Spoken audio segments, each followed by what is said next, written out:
too much good. Stuff down totally. Could be too much good. We can try. Welcome to another episode of Grind My Gears. Today we got the gentleman Josh Hill in with us. How you doing, brother? Good, buddy. How you doing? I'm all right. Well, we were just talking before about sick kids and freaking school, but that is what it is. But I'm sure they'll find a way to make that bad now too, with kids going back to school. Oh, any sign of sniffling or any normal things that are used to be normal, it's gonna be all worrisome and chaotic for people. Now, what many people don't know is you're a veteran of this fight game. Long time been fighting. You just had one in Bellator, and the decision didn't go your way. But what came out of it was a fucking highlight reel elbow that went viral. How long were you working on that elbow for? Like, was that something you always do, or was it just like you saw it and you just kind of reacted and did it? I've been doing that and training on pads and stuff for years, and it's just something it's not something you think about a lot in fights, really. Yeah. And I don't know what it was. I think I saw him just kind of like shelling up, and I throw an overhand a lot. So I assume people that watch me fight know that's coming.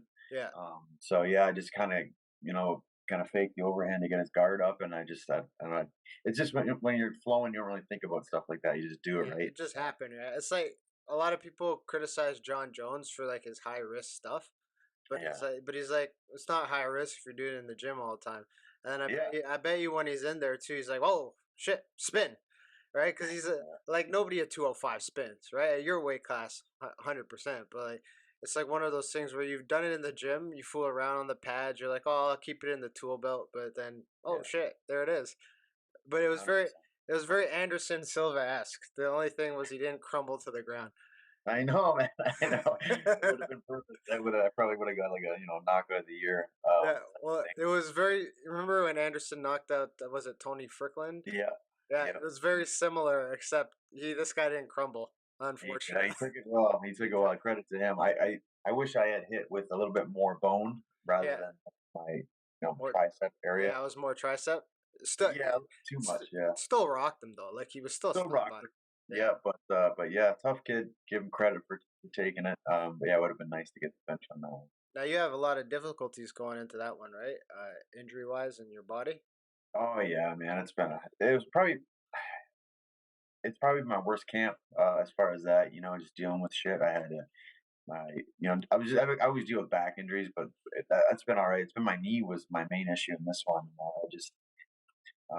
I got MRI. I got like a broken bone in my knee. I somehow did that. I don't know how. I have whatever is remaining of my meniscus because I had it taken out like 10 years ago. Yeah. That's all ripped up and inflamed and causing inflammation and locking. And then I have a Baker cyst or whatever I think that's what it's called, and that's causing inflammation and pain. And then I got an infection on top of that, which looked like it was gnarly looking, man. I've never seen anything like that. And I saw the photos. Yeah. see that, yeah, man, it looked like the Toxic Avenger, and Yeah. the doctors still don't know what it was. It doesn't help that you're white too. Like if you're brown, at least Right? like, like whenever like my wife is white, so whenever she gets like a little knock on the skin and like her skin goes black, right? You're like, oh shit, what happened? She's like, I don't even know. But like a brown guy gets hit, you're like, oh, it's just darker brown there. It's a little Hide tan. a bit more. It's a little tan. He went tanning, right? Exactly. So I guess you're gonna have to take some time to kind of heal that stuff up and get all of that taken care of, right? Yeah, so the infection, I was worried that I wasn't gonna be able to fight because it was like it kept spreading. It started on my knee and it just kept spreading, and but eventually, like fortunately, it went away about a week before the fight. It was pretty much. I still had it in the fight, but you could really tell. Yeah. But I went and got a cortisone shot in my knee just to kind of get me through because I did not want to pull it again. No. I missed my fight in April because of COVID. I got sick. The one in Hawaii, And right? yeah, in Hawaii, of course. Yeah, Well, fucking. missed out on that. Yeah, I watched an Uh, interview where they're like, you gotta fight all these shitty places like North bro. Dakota, whatever. And the guy, the guy, I've had 5 Bellator fights.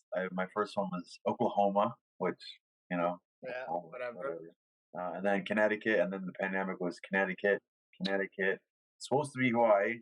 I get sick, can't fight, and then the next one's South Dakota. So it's like I get all the good places. They're going to like Italy, they're going to Ireland, they're going to Yeah, Hawaii, France, and then I get stuck with these ones. it's a conspiracy. They don't like Josh Allen. They Right? don't like all that. Yeah. Now you've had because you've had such a long storied career. You've had the pleasure of fighting for a bunch of different organizations: Bellator, Yeah. World Series of Fighting, TKO. You did stint on the Ultimate Fighter too. Um, what to you was like the main difference between the organizations? Because like everyone always say UFC is the top uh, tier; they do the best. But from my experience and from knowing guys, like we train with some of the similar guys, it's not necessarily the same thing on how you're treated, the pay structure, the production, and just basically the experience. So, in your opinion, which one of those, of all the ones that you had, gave you kind of the more memorable experiences? Um, I mean, well, The Ultimate Fighter is kind of different, right? Because it's a TV show, so it's hard Yeah, to compare that to anything else.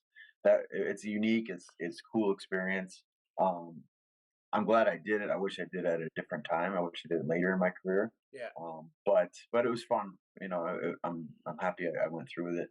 Um, you know, World Series was just kind of in its infancy, and then they eventually turned into PFL, and I think yeah, they're kind of rolling now, and I think they're on a much better platform, and yeah.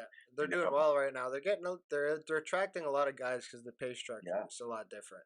yeah, which is cool, and it's that season, which is different. Yeah, So it's just kind of cool. It's not just another promotion like a fight to fight yeah, type thing. Bellator production value is great. They pay really well. You know what I yeah, mean? I yeah, think that's a draw too. A lot of people are going to PFL and Bellator now instead of going to the UFC because pay, man. yeah. And I know so many fighters, especially young fighters, it's like only UFC, UFC, UFC, Yeah. UFC, right? Because it's just been ingrained in their heads for however long, and that's cool. I get you want to go like the most North American, known show for Yeah, sure. yeah, But at some point you gotta look at like, hey, like you're trying to make money doing this here, right? And yeah, you can't fight forever. You never know how long your career is gonna last. So don't always just go for the you know organization for notoriety sake. Go for that's gonna put money in your pocket. yeah. There's a guy that I follow online. His name is Nomad Capitalist. He does like relocations for people like moving countries. But his motto is go to where you're treated best. Yeah, So I feel like that's something that the fight community and fighters in general should kind of adopt because, like you said, the it's always like oh UFC because it's the most well known in North America. But ONE FC treats fighters really, really well, pays really, really well, and I don't think you can top an experience like that. Like I'd love traveling in the states, but going to some of the places where they hold the shows in one, like you're not you got to pay lots of money to go on a vacation like that, right? And you're getting they're flying you out there, so I think it's a good lesson for people to kind of go where you're treated best and where you're treated fairly, where you feel like your value is, as opposed to just going somewhere because oh yeah, it's the UFC, right? 100%, man. And so I guess that's the combination. The best of both worlds is getting good pay and also treated, with respect and then treated like a high level athlete, which we are. And the thing with UFC now, it's like, man, there's just so many fighters. You know what I Yeah, mean? And they have so many. Every week I see that contender series, like, oh, sign five more guys. And like, where are all these guys going, right? And that's yeah. why there's such a big backlog of guys not being able to fight, and that's why I think the individualism of fighters is kind of fading. Yeah. You know Well, what I that mean? that died with the sponsorship with the UFC. Yeah, yeah, That it was there was a point in time where I was excited to watch fights mm, just to see the entrance and what guys would wear. Like Mayhem Miller was one yeah, of them, right, or Tom Lawler, right? yeah, I'd be like, he's not the greatest fighter, but fucking hell, when he comes out, I'm entertained as shit, yeah, right? But hundred then percent. once the sponsorship came in and capitalism took over, which I'm a fan of capitalism, but it is what it is. In this sense, it didn't work out well, Right, for the athletes, it kind of lost the individualism, right? Because I know that they were trying to make it like a major sports league, like professional, and everyone's wearing the same shit. But that's the part about martial arts; nobody's the same, right? Yeah, 100%, man. And then that's I guess it'd be more like corporate based. They kind of went that way, Yeah, you know, and then just everybody looks the same, and I think that takes away from it. I like having that individual, that's where I came from. We probably started watching it back in the day when, yeah, like you said, Pride Days. I loved how they made the fighters like yeah. modern day warriors, gladiators, and like had the entrances like that were cool. That's what I like that shit, man. And you can call it like pro wrestling esque, but I think people like that shit, and they make a People like make a show of it. they still do that in one. Like they have the Yeah, girl, they have the pretty girl doing the freaking DJing shit, and it's like you're like, wow, this is like a party. Like this is entertaining. Like it makes. I think it does two things. It makes the athletes more comfortable hmm, because they can just be their own, right? And then secondly, it makes the fans a little less asshole-ish in the arena. Like yeah, when everything is so cut and dry, here's the music, here's the guy, here's the music, here's the guy. And then when the two guys get in the cage, if it's not a fan friendly fight, then the atmosphere is already hostile and they're like, fuck you, just stand them up. Like, no. You You know know? where I didn't even mention it, the place where I really enjoyed fighting was Russia. Yeah. Actually, You fought for ACB out there, right? no, it was Fight Nights Global was the Okay. promotion I fought for, and man, they were great. Like the show that they put on, it was like the production value. Like they had like people swinging from the rafters and like girls like playing like violin and like crazy entrances. It was cool, and they had like a rock band. Like they had a very very cool show. And then at the end, like they shot like glitter everywhere. Like it was Yeah. just the production value was so cool, and they treated their fighters great. Like, and they didn't. One crazy thing is they didn't serve alcohol at the venue. Really? So everybody there, there's pros and cons to that. I like Yeah. having a beer and watching fights for sure, but like you didn't have the other side of the extreme, like drunk, rowdy asshole that's just causing shit, right? Yeah. And then like after the fights, it like I was Canadian going in there fighting a Russian, and like it took me like 20 minutes just to like leave the cage and get back to the locker room. People like want to like meet you, autographs and pictures and stuff like that. So they just love the fighting culture. That was a really big pleasure to go there and fight for them. It's which is not something people hear about right now because of all the shit that's going on in the world. They're like, "Oh, you just said it's a pleasure in Russia. You must be an extremist." Right? Yeah. uh, uh, Now you've been doing martial arts for a super long time. Like I kind of like asking this to a lot of fighters because I like to see what they would do after fighting. Like, what is your most favorite aspect of martial arts that you would continue doing after your competition days are over? um, I think about that a lot, man. I don't know. Like I would say I love to spar, right? I love Yeah, sparring, but everyone I does. wouldn't do it like I'm doing now, Yeah, because I try and save what brain cells I have left and be smart about it. yeah, But I would still spar. I just I do it less and I wouldn't go as hard. And obviously, yeah. I do like that. Just Touch playing sparring like around with in someone. Thailand, Yeah, right? yeah. I'd always do that. I really enjoy that, and I love grappling. Wrestling. I do enjoy wrestling, but it's the fucking hardest for sure. Yes, for You sure. know what I mean? And it's hard on your body. So I don't know. I don't want to cut anything out. Really, Yeah, I really want to continue to do everything. But but realistically, we wouldn't be able to do that. Like, no, like no. my answer will always be jujitsu. Like, Yeah. I can study. Like, there will be days where I can roll for like 10 rolls, 11 rolls, but Mhm. it's an art where I can show up the next day. I don't have to roll. I can just drill Right. technique. My Yeah. body will be sore. Like you said, though, I'll still always spar, Yeah. but not in the same brain cell to decapitating way. Yeah. 100%, man. I think that'll like, and I think I have a built-in aggression that I have to release, and that Oh, helps for with sure, for sure. rolling does too, for sure. But like nothing like sparring that really gets that out. Which art do you get in your flow state the most? Like individual art, not mixed martial arts. Sparring. Sparring. Yeah. Yeah, So for sure. kickboxing is your flow state. Like that's where you zone out.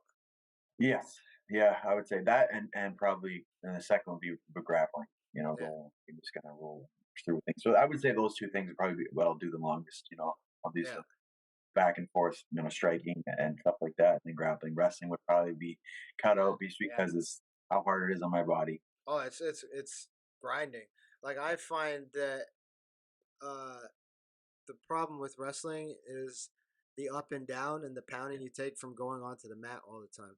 So 100%. so something I noticed that I handle better than other people is because I have a bigger body type.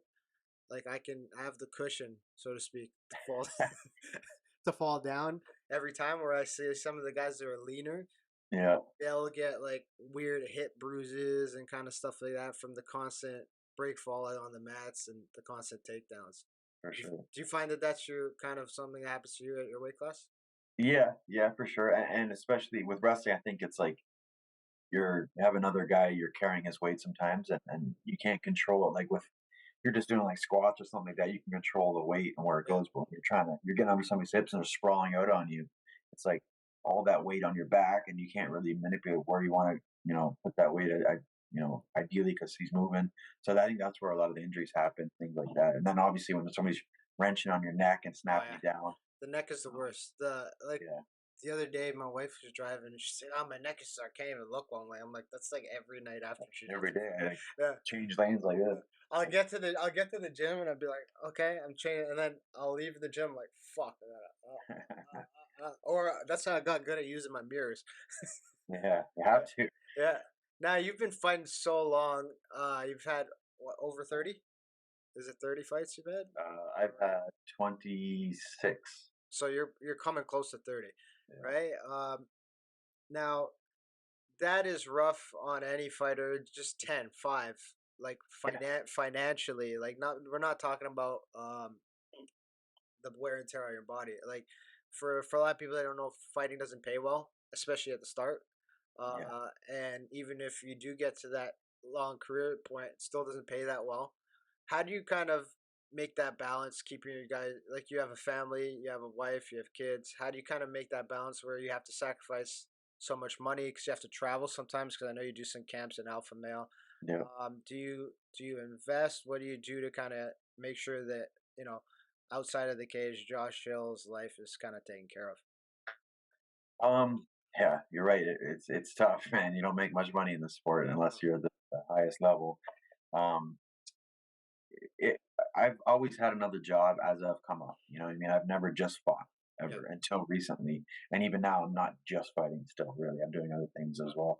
But yeah, I've always had a part time job coming up. And then I opened a gym in 2016. But again, anything with the gym business, you're not not making money profitable. for the first while. No, You know what no. I mean? And especially a fighter gym, you're not making money. You need a recreational gym to make some money. But I've always done other things. I've been pretty good with my money. I'm cheap, I guess. I'm not, You're buying. brown. You're brown by heart. Yeah, I'm not buying $3,000 suits and fancy watches and things like that. I have a rental property. I think real estate is probably one of the best investments you can do, and that's something I want to continue to do. Yeah. I was fortunate when I met my wife; she already had a home as well, so Okay. we kind of had two homes coming together. So that's been a pro for sure. But yeah, it's tough, man. Like you're gonna have to do something else, and you're gonna have to do something else most likely after you're done fighting too. Yeah, for And sure. that's kind of the phase where I'm entering, where it's like I'm trying to set things up for after I'm done because I don't want to just be done one day and have nothing. You know what I mean? 'Cause that's my biggest Which fear. is the problem with a lot of guys. They put all their eggs into one basket, right? And I get you kind of have to be able to Yes, go you to do. the highest level, right? So it's very difficult, man. That's why it's if you're not 100% committed to this, you're not going to make it to those, the upper echelon of the sport. But at the Yeah, same time, you got to balance trying to have something else to. but there are guys who have had like look at there's two good examples. Shane Carwin, he was a full time engineer and still Yeah, made it to the pinnacle of the sport. And then Stipe Miocic, who's still a full time firefighter and still one of the best in the world. So like you can do it. So like I think that sometimes it's a bit of a cop out for certain athletes. Or I just want to focus on fighting only. And yes, they might do super well, but I feel like it hampers them in other aspects of their life. And then when it's over, like I was listening to Ian McCall, like he's like when he was done fighting, he just wanted to kill himself, Right. right? Where because that became your total identity. So like for the 3 or 4 hours you're training in the gym all day, that's your whole identity, which is not. You're only in the gym for a select amount of time of the day. What are you doing with the other hours, right? Are you bettering yourself somehow, or are you coming up with something else that you can do, right? So I Right. think that's something that I feel like it's a cop out sometimes that they use it. So a lot of people use it to justify why they don't want to do more work, right? Yeah, I mean, there's definitely those people. I think that's true. But I think it's like when you're trying to do this as your job and make this a career, Yeah, it's like you go to the gym in the morning, you train for 2 hours, you come home, you rest, you recover, you eat, then you go back to the gym for another however many hours, and by the time the whole day is done, and it's probably like an 8 hour day, yeah, right? So that's like a full time job, right? So I think it's you wouldn't bat an eye to somebody else that's doing that at an office job. no, you That's wouldn't. just what they do every day. They're not trying to better. Well, I'm sure some people are, which I hope they are, but Yeah, they're not trying to better themselves or get set up another career outside of their job. And I think fighters think that way too. The mistake they make is they think they can do this forever, or yeah, they think eventually, I'll figure it out later. I'll figure it out later.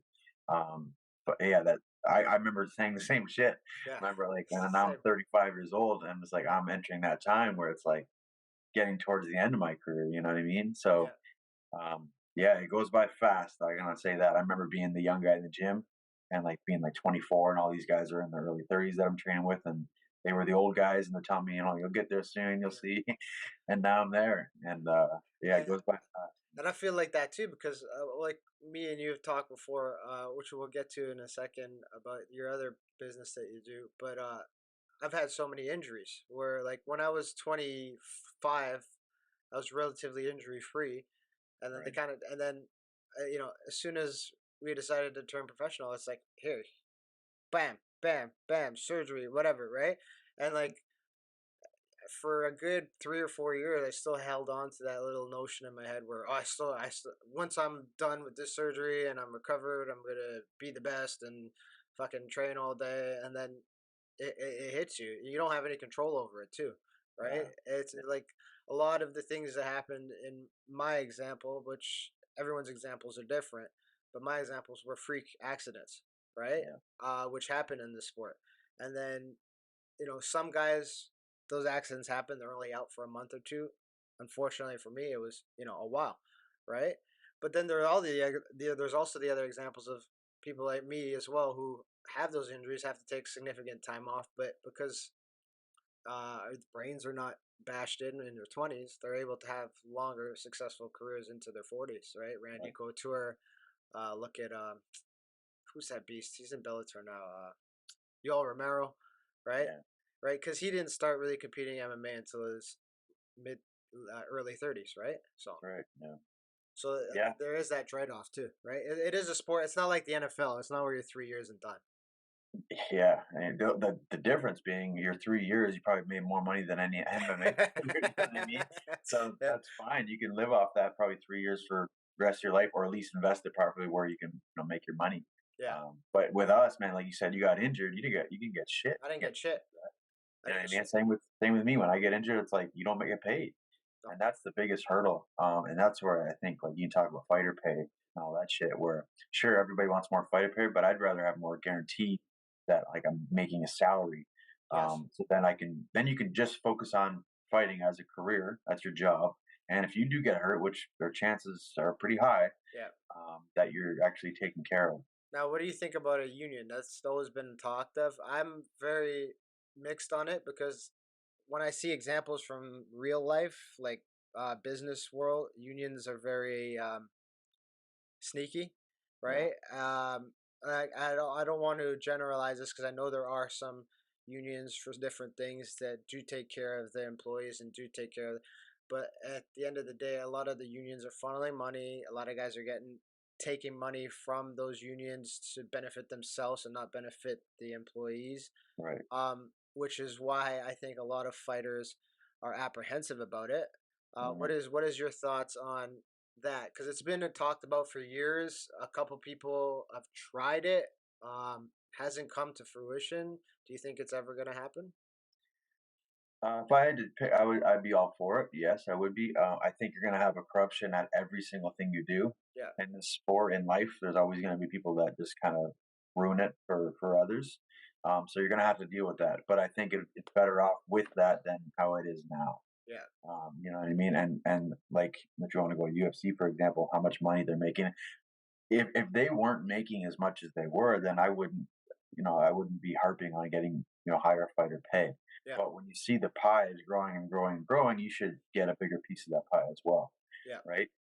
And what's the entry levels now? Is it still like 12 and 12 for I the thought it most was, ranked? I thought UFC was 10. 10-10? Yeah, it Yeah, might still be. It's one or the other, but still, man, that's ridiculous. You know what I no, mean? Like yeah. to, Like to that, for all of my pro fights, the limited amount that I've had, I've spent at least 5 to 6 thousand just getting ready for it. right? Between the extra sessions with coaches, food, nutrition, supplements, extra travel to different places to train, like it doesn't even cover the cost of the preparation, right? You know. And then where there's that guaranteed bullshit, right? Like Oh, yeah. it's like oh, you get 10 to show, but if you win, who the fuck's not trying to win, right? Yeah, I'm so against that, man. That pisses me off more than everybody's like, "Oh yeah, an incentive to win." Type, no bullshit. If I always said to somebody, if somebody said, "Okay, you can get like 50 grand to show, 50 grand to win," say, and or they said you can take $75,000, 100%, like guaranteed money, Yeah. I would take that. Oh yeah, Because for sure. there's so many chances and so many factors of ways to lose in the sport. Especially decisions, right? Yeah, like you get a decision where we've seen robberies all day long. It's happening. You get cut. You know what I mean? An accidental headbutt, a no contest it turns into. You get a DQ.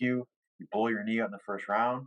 You after even if you're winning. You blow So your there's knee so out in many, warm ups. Some guys get hurt in warm ups and they can't right? fight, right? Yeah, there's so many variables, and so it does not. Another reason why it doesn't benefit the fighters. So yeah, man, I'm all for that. I think you should, like I said, this is my views. If you sign to a major organization, you get a yearly salary.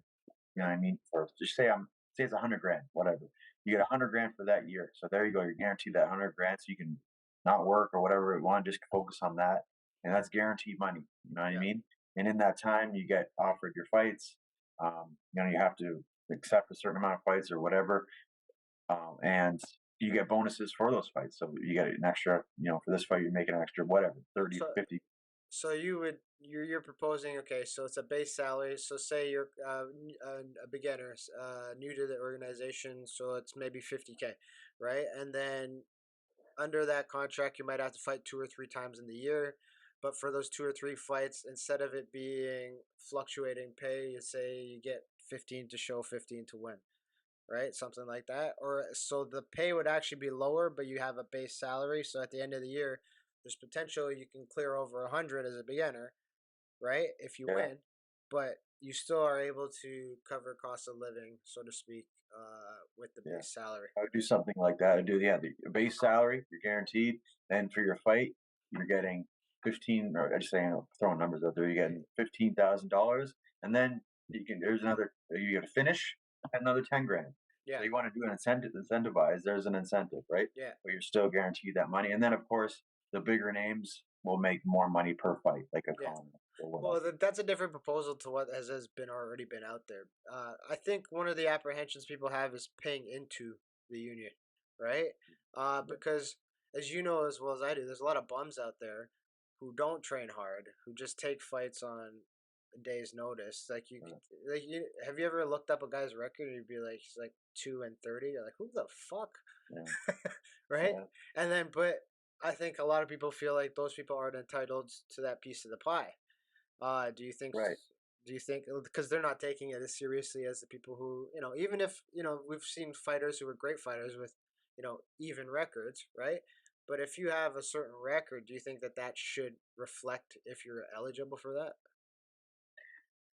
It gets dicey there for sure. Because then then you're gonna, well, you get this anyway now, but you're gonna have somebody that fights 20 of those guys that you just mentioned, Yeah, 20-0, and fought literally no one, just to get into the union or whatever it is. It's that's a tough call for sure. I don't think it should be for every. I don't think a guy that's 1-0 should be getting the same as somebody that's, in the sport for however long and has put in the time and work and you know years. But yeah, I don't know. Maybe as monks, like the top of the heap, if you're signed with a major organization, Yeah. this could happen, something like that. I don't know. It would be it's difficult, man. Every way you Yeah. look at it, there's hurdles. Yeah. I don't know. So it's something that has to happen in the future, but I think it's got a long way to go before it actually comes to fruition. Yeah, we'll be Uh, long retired before if that ever oh yeah, happens. for sure. And I think the only way it comes to fruition is if the organization heads start to bend to it, right? Because they're very resistant to it, because obviously it affects their bottom line. Mm, But the only way that kind of happens is if they're receptive of it. I don't think there's any other way, right? yeah, It's kind of like women's MMA. At first, Dana was like, "No, women will never fight in the UFC," and then he said, "Fuck it, fight." Finally, Ronda comes along, right? So it's good. And it's unfortunate. There might have to be something really terrible that has to happen yeah, before that kind yeah. of security has to happen. I mean, it's happened in Might be boxing, right. right? Now I wanted to shift gears a little bit, because there's something that you do on the side, another business that you have with mental coaching, Yeah, which I've taken advantage of. So shout out to you, thank you for that. And yeah. Cerebro Champion, um, what kind of got you into? I know you've done interviews on that kind of stuff before, so I don't want to like redo it. But what kind of got you into wanting to make it like a business and really pursue it? Well, just kind of talking about what we've just been talking about, like Yeah, something after fighting. You know what I yeah, mean? I don't want to just have like be that fighter that has nothing after he's done and has nothing to show for it and has to go work at Walmart. You know what I mean? I don't want to be that guy. yeah, So I just it was something that I always struggle with. My whole career, up until I don't know, my late 20s, maybe 30, that I always had dealt with performance anxiety. I did yeah, not perform like I could potentially, like I do in the gym. I don't showcase all my skills, and that was due to just nerves, anxiety, fears, all these things that I didn't know how to deal with. And one day I was injured. I was had an injury, and I just like I'm just gonna work on this shit while I can, while I have downtime. And I started reading books. The first book I read was Mind Gym, which okay, is still yeah, one of my favorites. And I just kind of I just it sparked an interest in me that I really really got fascinated with, and I just started reading more and more. And I went back to school. I went to an online school, and it took me about a year and a half to get that done. yeah. And yeah, man. Then I started just opened up my own practice, Cerebral Champion, and I've worked with I don't know how many people I've worked with now, 20 something people, maybe 30 now. And yeah, it's going well. I'm getting good positive feedback, and I enjoy helping people because I know what it's like. I've Yeah. been in their shoes. Now, do you see this being like something that you're gonna do very long term and kind of build off of it and make it something like Josh Hill's Cerebral Champ? That's what you're gonna be known for after I fighting. hope so. There's not one thing I want to do. I don't want to do Yeah, one thing the rest of my life. You know what I mean? I really yeah, I know don't. what you mean. Yeah, So that is one thing I would like to do, and like to build it up to a level where I can make an actual living on it for sure. yeah. And I enjoy being my own boss. I can't go back to working for people now, No, man. no, me neither. Me It neither. sucks. I hate it. So that's something I can schedule my own thing and work around. I can work from home, or I can work from anywhere doing Yeah, that. So I really, really like that, and I want to build it up. But yeah, there's other things I want to do. I still want to be involved with MMA. I yeah, do love it. So whether that's I do commentary for BTC, yeah, that's something I'd like to expand on more of. I would like to get into the management side of things because I coach a few guys now and kind of manage them as well, and yeah.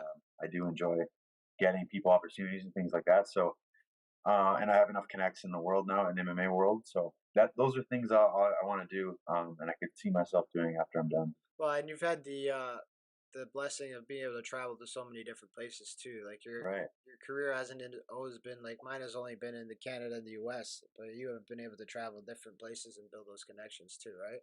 Yeah, man. I've been really fortunate, and even when, like every time I go to Alpha Male too to train out there, I meet somebody from somewhere else. Like I have Yeah, friends in France and Ireland and Switzerland and England, all over the place now. So Tokyo. So like yeah, it's I've been fortunate. I got to meet a lot of people, and I've traveled to Brazil to train. I fought in Romania, I fought in Russia, all through the states and Canada.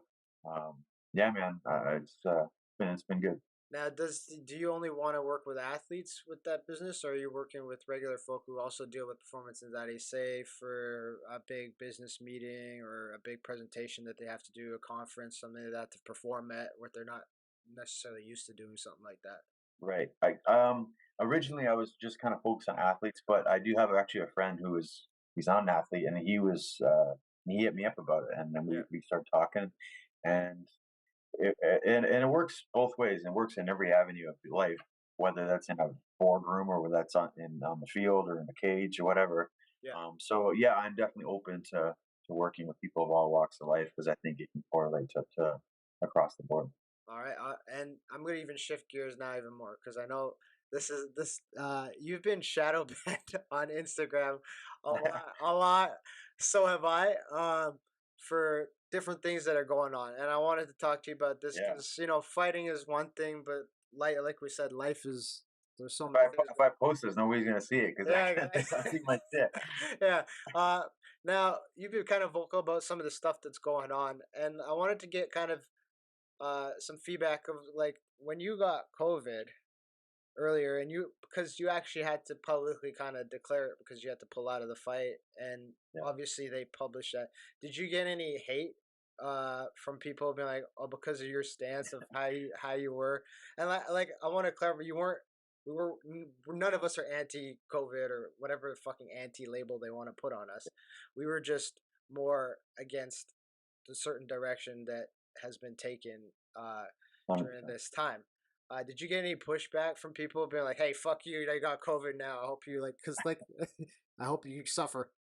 I actually I did not get much, to be honest. I thought I was gonna get a bunch of people, kind of chirping a little bit, but Yeah, it was more in jokingly. People were like, "Oh, yep, see, shouldn't have talked to you about vaccines and thing." But no, it wasn't too bad. And like I said to everyone, like you just kind of clarified, like I'm not an anti-vaxxer.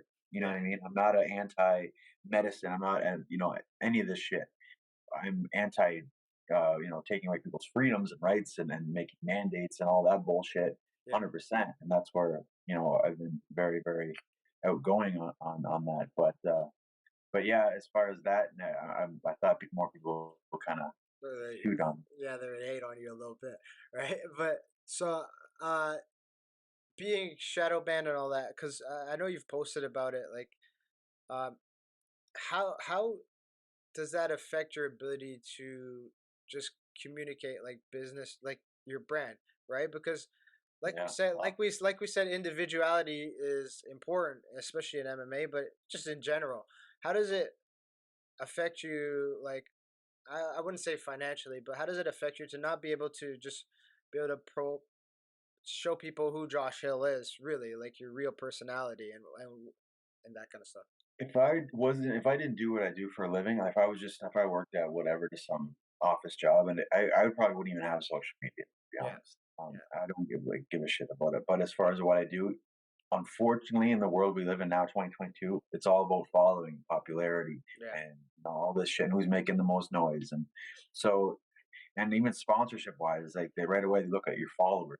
yeah, That's not even who you are as an athlete. It's, oh, he's got 50,000 followers. Okay, perfect. You know what I mean? yeah, So in that sense, it hurts me big time, and now it's hurting me even more yeah, because I'm covered up. Even like when you talked about that video, my up elbow that went viral, they posted. I wasn't even tagged in that. I don't think. Like um, when it says like, yeah. Josh, I think I was tagged in it, but I wasn't. Like it didn't show my actual full thing because I think when you type in my name, or at least it might be gone now, but when you type it in, like if you type in the first couple of letters, usually it pops up. You have to type in my full name, and sometimes even that people couldn't find. yeah. Same with me, and that like You know? uh we like from the podcast, I've been getting super good responses on my metrics that I have, but then it doesn't reflect on social media because there'll be like if I Right. was to post a story and it was a controversial story, I talked about vaccines or jabs or whatever, um, they would shadow ban me. So I'd get like 10 story views. Whereas Yeah. whereas I posted something like with my kids, like 3 or 4 days later, and I would get like 400, 500. I'm like, Yeah, see? oh, that doesn't make any sense there, Yeah. I right? had the same shit, man, same shit. I'm just like, I even hate saying it, but like likes, like however many likes you get on the thing, it's like, Yeah. I don't have that big of a following. I don't like 3 or 4 thousand people, whatever it is. But like it would be like, oh yeah, you get like 200 likes, 150 likes, and then my other post would be like 12, Yeah, yeah, yeah. 10. It's like, how does that make any sense? Something's wrong there, right? Well, and it is a form of censorship, and it is happening, and that's why I want to talk about it because people need to know that it's happening. Like if you Buddy, you don't, couldn't even when sorry to interrupt. yeah, When you tag me and shit, yeah. it's like, are you sure you want to tag Josh Hill? That's what he says. Or even if you try to follow me, it puts up a warning. It says, "Are you sure you want to follow Jen Michelle?" I bet you the direction we're headed, people Yeah, like us, our accounts will be have like a red check mark next to it as like the extremist check mark, probably. right? Yeah, Right? probably. And then and that I bet you that what's gonna start happening, right? Well, even like if you look this past weekend, the hashtag Trudeau must go trending on Twitter, and then last night they removed it from the trending list because it was doing too much, right? It's so So crazy, man. right, and like I don't even use Twitter that much. I just somebody told me, hey, put a post up. I'm like, okay, whatever. And then the hate, like Twitter is probably the most toxic environment. I don't Yeah, use it very often. I I open it don't either. once a month maybe to post something for the podcast. It is the most toxic social media platform on the planet. Like, Yeah, if you spend your time on Twitter, you have no life because it's just fun. You're just being attacked, and if you respond back, these I don't even know who if they're real people or not, but and it's illogical arguments and like yeah, that shit can consume your life and make you fucking crazy. And like yeah. Twitter is one of the most disgusting places on the internet. And misery. Yeah, I got rid. I took a social media break for a while, and which was good. Yeah, But like I said, what I do, it's kind of hard not to with social media. But when I came back to Twitter, the other thing, Instagram and Facebook came back fine. But when I went back to my Twitter, I think I had like same thing, like 3 or 4 thousand followers when I deleted it. yeah. And when I came back after 30 days, it wipes you out. Oh, So I had to start again at zero. So I just said, fuck it. I just yeah. Now, where this you've had the ability to travel outside of this country because of you had fights like you said in Connecticut and stuff like that. But it's hard for people to kind of grasp this because some people haven't traveled. yeah. How different is it in the U.S. than in Canada in terms of just the response to COVID and your experience of being able to just leave the country? Man, going into the States, it like it felt like I was like jailbreaking. Honest to God, you know what I mean? Yeah, I walk up to the thing, and I'm like on the wall, and they shine that light on you, like but then when I get through, it's like, oh, I made it. Like I shouldn't have to feel that way. You yeah, know what I mean? When I'm trying to leave and come back to my country, going to the States was fine. It's been easy. yeah, And speaking with a lot, I have some people that a couple border agent friends too, and they're fed up with all this shit too. Like they hate doing this. They hate all the changes every week.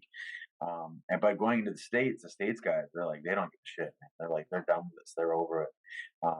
I was fortunate enough that I go and I have a working visa, so I can go into the states. yeah. I'm deemed essential, which is hard. It's just fucking stupid, right? Oh my god, it's so crazy how you can say somebody's essential and somebody's not. To me, that's just insanity. Everybody's trying to make a living and put food on the table. You Yeah, know what I mean? So that's crazy. But yeah, it's and then coming back to Canada, man, like it's like some of those people, it's just like they enjoy power tripping for sure, but they enjoy making your life difficult to do this. Like I fortunately haven't had any real issues, but I know a lot of people that have been fined. I got one buddy that was fined like 12 grand. You know what I mean? for just And coming home, for just coming just home. coming home. You know what I mean? Just going to your house, and if you whether like you've already done a test and like they want you to do another test, or if they want you to isolate, like it's so crazy. And they're still doing this stuff, which is Yeah. nuts. Well, here's where I want to see things go because last night, God help him, Joe Biden did a fucking interview on 60 Minutes and it was terrible. If you can't see the mental decline, you're a fucking Yeah. moron. Blinders, man. People put But blinders. yeah, if you don't see the mental decline, you're a fucking moron. I'm saying that to the camera right now. You're a fucking moron. But he declared the pandemic over. He said the fucking pandemic is over. So I'm interested in seeing. Well, the U.S. said that. Let's see what uh, Justin dipshit Trudeau goes Yeah. along with now, because if the U.S. is pushing that narrative and the Democrats are pushing that narrative, there's not much leeway he has in order to keep things going the way it's going here. Right. Uh, like like you said, it's like you feel like a prisoner in your own country where you get out and you're like, fuck, right? I think a lot of Canadians feel that regardless of if they took the jab or not, right? Because I know Yeah. a lot of people who quote quote did the right thing and aren't extremists, and they're fed up with the bullshit. Yeah. And a lot of people took it under pressure, under force, and For sure. they didn't want to do that. Majority. Yeah, and they're fed up with the bullshit. So I'm interested to see how this kind of plays out, because when the U.S. says that, especially a Democratic president, right? There's not much leeway Trudeau has to keep going the way he's going. You know what Now, as my conspiracy theorist mind I will mean? take over, and I think you can only push an agenda for so long until people either clue in or they've had enough of it, and then a resistance forms. So, what I think might happen, maybe, is they're going to transition from COVID to everything's climate control change. Climate change, yeah. Yeah. And then we have to do certain things or can't do certain things that are going to, regulate that, or else you're bad for the environment and you're not Well, I respectful. don't know if you saw the article. I forgot where it posted it. But they were blaming climate change for increase in lack of activity for kids or Yeah. people outside. Like, are you fucking moronic or stupid? Like, what do you say? You're saying it's getting so horribly warm outside, kids Yeah. can't go and exercise. Yeah. Last time I checked in fucking Canada, that was a good thing. Yeah. And last time I checked in Canada, that would make every child happy as fuck. They're like, oh, it's not freezing -30. I'm going outside to fucking play with my friends. No Right? shit. The logic behind it doesn't make sense. And I think you're right. I don't think you're a conspiracy theorist at all. Right? It's and we're gonna go viral for that shit. I'm gonna post. You're not. I see the cues that are happening. And they did it. They did it. They tried to do it earlier on in the year with the Ukraine war. It didn't work out. People kind of, I wouldn't say gave up on that, but they kind of didn't buy into that. And Yeah. and like you'll see it every 3, 4, 5 weeks. And Fox News is guilty of this too. They're all guilty of it. They'll push like, oh, World War III is coming. I'm Yeah. like, yeah, it's a potential, but don't fucking do a whole news piece on it and try to scare people, right? Yeah. Scare tactics, man. I don't watch any news, any mainstream news anyway, because I just, even whether it's right or left, I don't Yeah. care. Just because it's just bullshit, man. It's nonsense. It's just I I I don't know. I have family members that I've been definitely been the black sheep for the family Yeah. for the last during this shit, especially in the earlier times when I was really resistant of all that nonsense. And they're just like, I've had friends, family, acquaintances, everybody just saying like, man, just do it just do it, just because then your life's easier. Just do it because then you can, do this, you can travel. Just do it. And it's like, no, man, it's not about that. It's like, I shouldn't have to just do anything because I'm being told to do it. Yeah. Um, and yeah, like it just, we in January of last year, me and my wife took the kids and we lived in Florida for a month. Yeah. And man, like the people, I mean, there's still people there that care about it, and like they want to wear a mask, wear your mask, whatever you want. I don't agree with it, but if you want to do it, cool. Yeah. But it was just like the freedom to do what you want, right? And that's ultimately what everybody wants. And so it was just like coming back into Canada after being there. It was like, fuck, What the yeah, fuck? Now, yeah. now after experiencing that and being back here, do you see Canada as somewhere where you're gonna continue to want to live if it continues down this path? Buddy, if I did not have children, I'd already be gone. If it Oh was just me and my wife, I'd already be gone. yeah, Um, you know, yeah, I would like to leave here, to be honest, of Ontario. The main thing that's keeping me here is my family, of course. You know what I yeah, mean? same. I don't want to just leave all of my parents and siblings and things like that. which sucks. If my wife could get a job elsewhere, that would be ideal. I also do have a stepson, Yeah, here. So, him with his dad, his situation, that, it's hard to deal with that as well. So it's not as easy just to, pick up pack and up and go. go. Yeah, But ideally, yes, I would much rather be living. There's a couple places we've been looking at that I would really like to go to yeah. because I've had it with Ontario. We're in the same boat. Like we've given ourselves a timeline, Yeah, next which is next fall, and you know, our both for both me and my wife, our heart is set on this is not going to be our final. Like we're not going to be here forever, right? And it's shitty to say this, but like the pandemic opened my eyes up to a lot of the flaws that we have here, and right. it doesn't need to be necessarily political, but a lot of the flaws, like one of the things I just did some research on, like everyone's all upset. Oh, I don't think ever because most people I talk to don't give a fuck about the Queen dying and all that kind of shit, right? Yeah, Um, so I for the first time I've actually did some like digging of like what's the difference between democracy, monarchy, and like a republic, right? And I actually found out that the difference is that when you have a democracy monarchy like Canada does and a lot of the Commonwealth places, the majority outrules the minority. So the minority never gets a say if the majority rules. Whereas in a republic, that's not the sense. That's not the case because the majority, whatever they want, can't overturn the Constitution. So, like, the US is a great example of it and why, as flawed as they are, people can't be taken advantage of because right. you can say I want to mandate this, this, and this, this, and this, and take away your guns and all that kind of stuff, but the God-given rights under the Constitution are protected for the minority, whereas in Canada that's not the case. So when I did my research and found that out, I'm like, well, Mm, maybe I want to live somewhere where it's more of a republic, right. democracy, right? Then set and build my base and foundation to the next 30, 40 years of my life where I'm going Yeah. to make the most money I'm ever going to make and set up my retirement and all that somewhere where if a majority of people say fuck you, Ashton, majority of people say fuck you, Ashton, right? Yeah. Yeah. I feel exactly the same way, and I feel like what is best for my kids' futures. I don't think it's here, man. Yeah. And setting aside the restrictions and mandates and being a very authoritarian place for a long time here and during this pandemic, uh, um, the cost of living is crazy. The Yeah. housing is insane. Good luck to anybody that's under I've been 25 getting I've been a house, priced I've been priced out. I've been priced right? out. Yeah, that's what I mean. And we have money. It's not like we can't. But I don't want to be house poor. Yeah, yeah, and just like the amount of people here, the trying to get a job here, the weather sucks. I mean, um, Yeah. I yeah, there's just been I've had a lot of family members that were from here, like me, born and raised in Hamilton, and they moved away and they came back for a time being and they couldn't take it. They left again, Yeah. and I always kind of wondered why, and now I understand.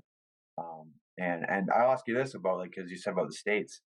Um, when you were when you were brought up in school and life and whatever, were you always kind of like told like Canada's a better place? You're lucky you live in Canada. The States is gun crazy and it's just nuts, and Canada's the politest place to be, and it's kind of like Canada's better than the States. Yes, 100%. Yeah, And it's a narrative that was pushed on me for so long, yeah, same. and and then I kind of like woke up to it. I'm like, when they say that the American dream, and you're like, well, why? And then Yeah, you start critically thinking. The why is because it's the freest place on the planet, despite its flaws, right? yes, And also, people don't recognize, like the Canadian government likes to do this a lot on both sides, conservatives and fucking liberals. They like to use statistics from the U.S. to compare to Canada, but the yeah, population sizes 10 times.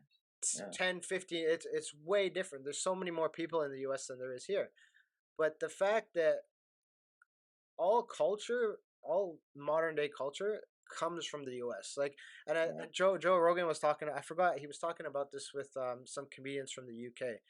It's the fact that I listened to that one. I like those guys. That was yeah, a good one. you know who I'm talking about, right? I forgot their names, but it's the fact that in the US, you have the freedom to do what you want. Mhm. So because of that, because for example, let's look at comedy. I can tell a racist joke about a fucking brown guy, a black guy, whatever, and it's viewed as comedy. Whereas Mhm. in the UK, it's frowned upon.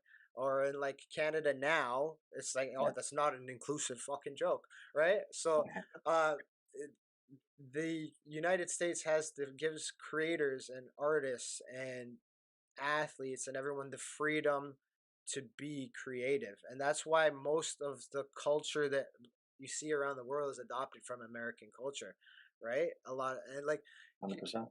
look at Canada. Look at some of the biggest shows on TV. I don't even fucking watch. I don't have network television. I don't have cable. But Yeah.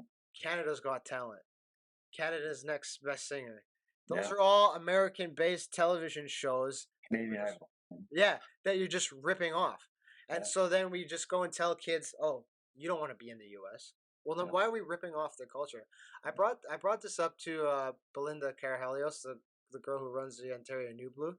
I didn't think I got anywhere with that, but I was like, when you, I was a football player coming up, I didn't tell myself I wanted to go play for UFT, right? Yeah. I was like, I want to go play in the NCAA. I Yeah. didn't want to. We're so hellbound on saying that Canada is better than the U.S. in all these different ways, and in some ways it is. I'm not hating on. I love Canada, um, but why do we want to export talent so much then? Why do we send doctors over I know 3 or 4 doctors, high profile doctors, who left Canada to go there for better pay, Yeah. and for better access to better equipment and medicine and being able to further their research other than in Canada. So Yeah. we're so hellbound on criticizing the U.S., yet we don't give them the credit they deserve when they actually are doing some very positive things. Well, 100%. There's a reason why they're the most, sought out place to be for immigration. You know what I yeah, mean? Why they're the most immigrants anywhere in the world every year. Um, listening to, and I'll say his name, and everybody will be like, "Oh, you're right wing bigot." Now it's like I was listening to Steven Crowder a lot. yeah, I like him. I like him. Yeah, I like him too. I think he's funny, and I think he's logical in most things. I agree with not everything, but a lot of the things with Yeah. him. And he was saying he's Canadian. I didn't know he was Canadian.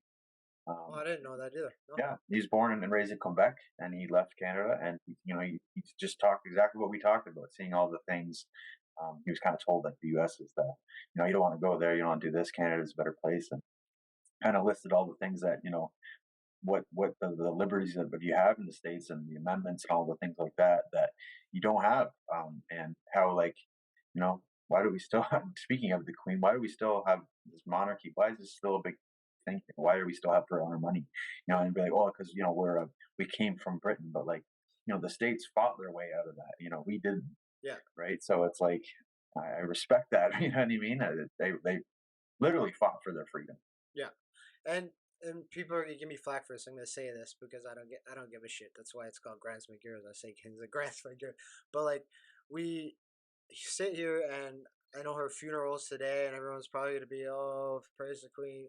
Yeah, Well, I'm not talking about her in general because I don't know her, so I can't criticize the person. But there are photos of the family shaking hands with Hitler.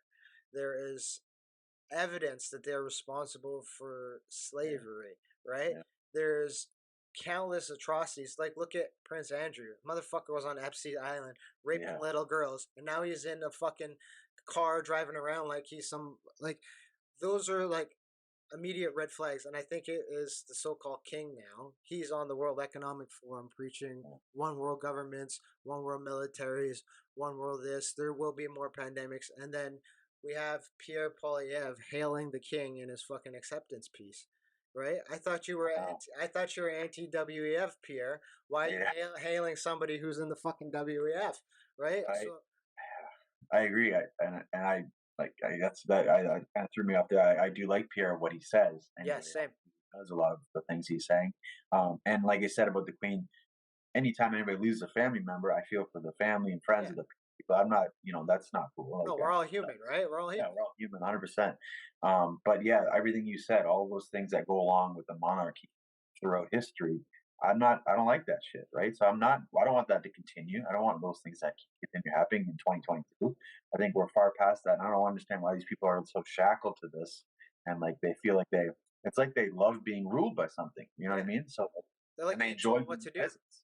Yeah. You know? Well, we were watching House of the Dragon, which shout out to fucking HBO. It's a great show, right? But after we watched this last episode last night, I told my wife, I'm like, that's the same shit that's going on today, right? Yeah. It's just like less incest, right? You're not marrying. It's Yeah. less incest, but it's the same stuff that's going on today. It's like, how do we further this line of elites, Yes. right? And Yeah. and I'm like, if we can't see it now, we're never going to see it. And like you said, now that my eyes are open, I'm thankful. I'm in my 30s. I'm still young, and I can make these connections. Like that's not somewhere where I want to raise my kids. That's not Right. somewhere where I want to teach them that those are the right things to do. Like I want to be in a place where you know those things aren't viewed as right. You know what I Right. mean? Yeah. 100%. And like, yeah, all those things that you just said, and like it goes back to like the raising my kids here. As far as like do I like my house in my area? Yeah, it's great. Like the Yeah. schools are good. It's good. I'm not complaining about those things. It's just the overall things. Like I saw um uh Six Buzz. I think yeah, Six Buzz. They just posted. I think they post some dumb shit, some good shit too sometimes. But they posted like say if you made like $1 million a year in Ontario. Did Yeah, you see I that saw that. one? Yeah, I saw that one. Yeah, And you walk out after everything, all your taxes you pay, you walk 400. out with like 450 grand or something like that. So I don't know if you saw the episode. He was on Rogan's about Professor Gad Sad, out of Concordia.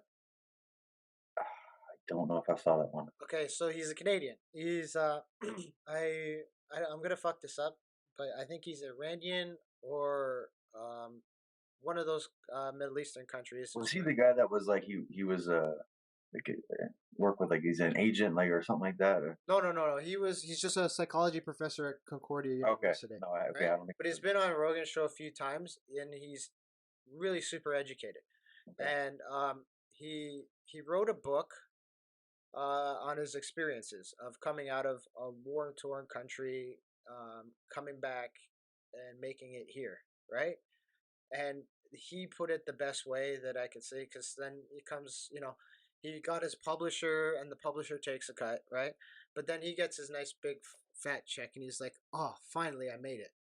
Finally, after all these years of toiling, after all these years of lectures and professing and all this stuff, I've made it. Here is like the proof in the pudding, the wealth that I can accumulate from the hard work." And then comes tax season. Now he's got to pay his tax. And he said he felt like he was raped, right? yeah, Not in the sense like everyone's gonna be like, "Oh, he's comparing this to fucking rape." No, you fucking moron. Not in yeah, the sense that a man does rich, a stupid shit to a rich, woman. This is like a financial rape where yeah, he ended up he thought when he was holding his money and the fruitions of his labor, like this is he's about he can now put aside and invest in the property he wanted to, and because I think he mentioned he wants to move to the US and retire there. By the time he signed that money over to the Canadian government, he felt raped. And it's not like it was his experiences. They're taking his money that he made from yeah, writing about his own personal experiences. Like yeah, like the Canadian government was there. No, they weren't. They're yeah, just there's this. Oh, those are your experiences. You put them on paper. Okay, I'll take a piece of that. And yeah. that's what it feels like in Ontario, especially. Yeah, 100%. And I'm not against taxes. I understand we have to pay Yeah, taxes. We need schools, we need, transportation, we need roads, we need all these things, right? yeah, So I'm not against that at all. But I think what they tax us on and what they continue to add more and more and more, and the cost of living is going up and up and up. Real estate is going up and up and up, but people's wages are not going up nearly as high as that. no, So they're just continuing to keep you down. They want, but literally like I said, I think the middle class is being wiped out completely, and you're having the elite class, the high level class, and then all those middle class, like where I grew up, they're yeah, just slowly fading down until it's going to be lower class, and I worry about my kids' future because what are they going to do? You know what I mean? Like, well, they're going to be stuck, man. So that's another reason why I want out of Ontario because I do feel it's the most taxed place in Canada, yeah. and I don't think we get what we pay for it. No. And one of the thing I only opened up my eyes to this when I started investing. It's like, say you buy a product at the store, the person who manufactured and all that kind of shit, they have to pay a tax to Yeah. buy the materials.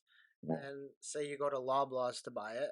Loblaws have to pay a tax to the manufacturer to buy that, and then Yeah. you have to pay a tax to Loblaws to buy that, and then at the end of the fucking year, you still have to pay a tax For your on whatever. taxes. So you've been taxed on every single Everything. thing, every single thing, Multiple times. multiple times, um, which is probably 17 times the worth of the actual thing.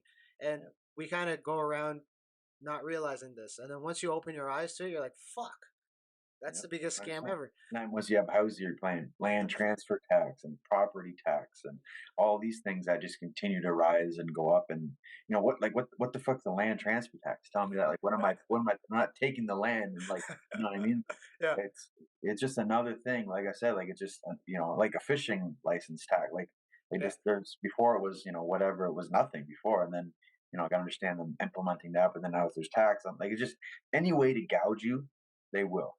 And the problem I think that people like me and you see is like those tax dollars are not going to the Yeah. schools. They're not going to fix roads. They're not going to that.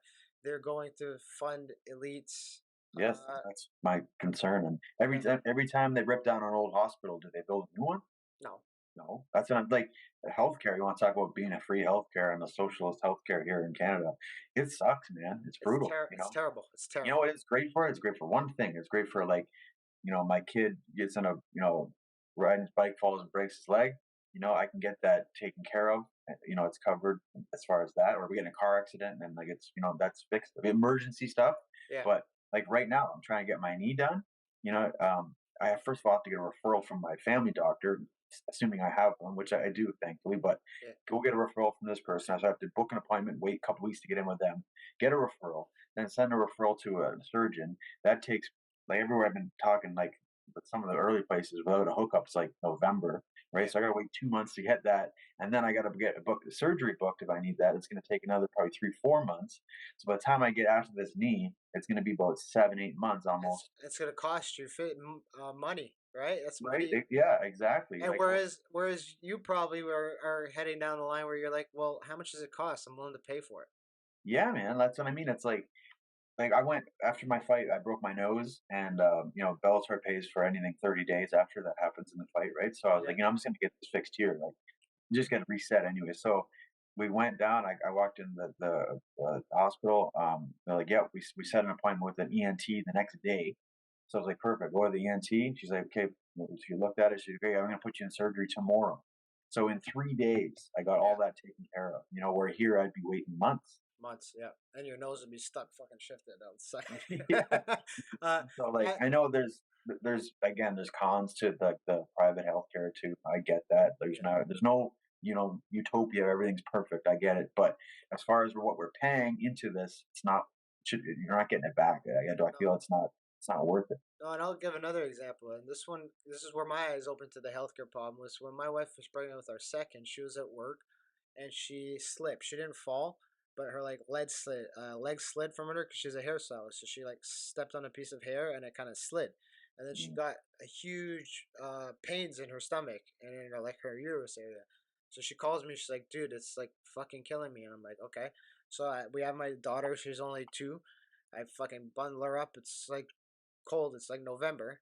We go to the hospital, and we're sitting there for about between 6 to 7 hours in the emergency, Yeah. waiting for a doctor just to see her. It ended up she was fine, right? It was just like she stretched something. It was just a little bit of pain. She was fine. But what if she wasn't? Yeah. Right? What if she wasn't? And I was sitting there for 6 7 hours, about to lose my son, right? Yeah. And I even went up to the nurse. I'm like, I'll pay a doctor to see her. Like, Right. I will pay you $500 just to come and tell me, she's okay, Yeah. right? Peace of But mind. right, but no, no, you can't do that, sir. I'm like, And then, dude, and 5 and 6 7 hours nowadays, it's like that's like not even that bad compared to, like, it's yeah, especially in the last few months. I've heard people waiting like 18 hours and shit. yeah, and Which is it, crazy. and it's terrible. But I mean, we still hold on to this idea that it's the best way, and I don't think it is, right? And I think that, like you said, it has its place. But we like this is where the problem where Canada is like so we're actually more egotistical than a lot of countries because we think because we've been doing it our way for so long it's the best way, which it's not, right? And the governments, and I'm not singling out a certain one because I think they're all very similar. They don't want to fix these issues. They put band-aid solutions on it. Right.